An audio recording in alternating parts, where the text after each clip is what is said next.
ఈ దినపు దేవుని యొక్క మాట సామెతల గ్రంథము 22వ అధ్యాయము 9వ వచనము. అట్టివాడు దీవెన నొందును.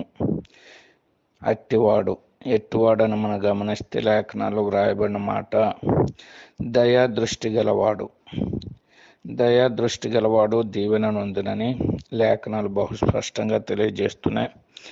ఎందుకు దయాదృష్టి గలవాడు దీవెన నొందుతాడంటే తన ఆహారంలో కొంత దరిద్రునికి ఇచ్చును అని వ్రాయబడి ఉంది. అనగా ఇతరులకు సహాయం చేసేటువంటి దయాదృష్టి కలిగినటువంటి వాడు.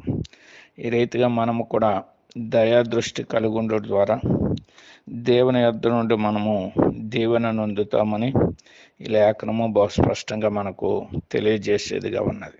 కాబట్టి ఈ సత్యాన్ని ఎరిగినటువంటి మనము దయాదృష్టి కలిగి దరిద్రులకు సహాయం చేసి దేవుడిచ్చేటువంటి దేవుని పొందుదుముగాక.